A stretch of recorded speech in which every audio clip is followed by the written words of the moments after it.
Hello, Stan Lubeck here. I'm at Cannon Beach here in Oregon, and I want to talk about a beginner's guide for increased capacity and obtaining epic impact. You know, I live in Incline Village. It's a beautiful place to live, but what we're finding is all kinds of techies are moving into town.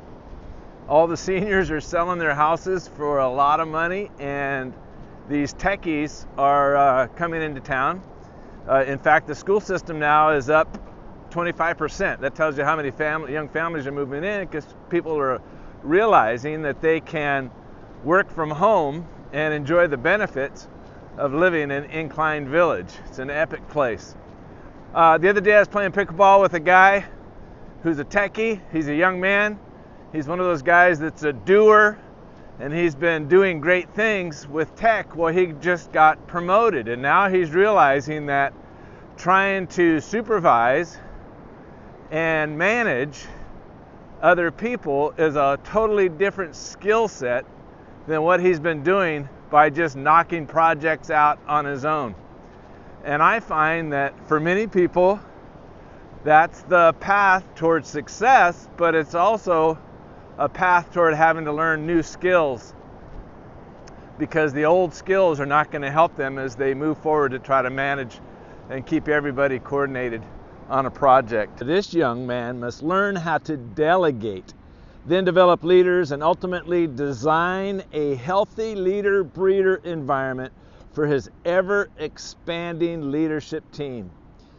Here are the essential 4 leadership skills that I believe this young man must possess if he's going to grow in his leadership abilities. Okay, now let's talk about developing others, because getting stuck in delegating to others can become uninspiring as an end game.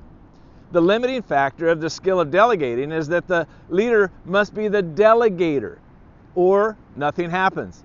This is why it's so important to learn to develop others. By developing others, and this multiplying factor is focused on people rather than tasks. This is the next step for greater impact and growth for increasing capacity. Once others are developed, there is the necessary skill for maximum impact of creating an environment where developed people can flourish. And this is what we call a designer. This involves the big picture of maximizing the impact of the leadership team, identifying opportunities, gaps, and friction points, leading to a well-oiled organization. The designer coordinates efforts with a talented team to set short and long-term goals to execute the organizational master plan. The designer's work makes it possible for the organization to stay focused while eliminating inefficiency and misguided efforts. You see, the designer has the big picture in mind. It's that 20,000 foot view looking down on the big picture. And it's because of that big picture that you can begin to take the small steps that are necessary to move the organization forward. Doing, delegating, developing, and designing are each necessary for an organization to reach its full potential. The journey to greater capacity while reaching untapped potential begins with a leader who is a lifelong learner, who is willing to grow through these 4 organizational stages of leadership development. Okay, that's it for today. Be sure to subscribe and hit the bell to be notified when the next content is published. So God's best to you. Bye for now.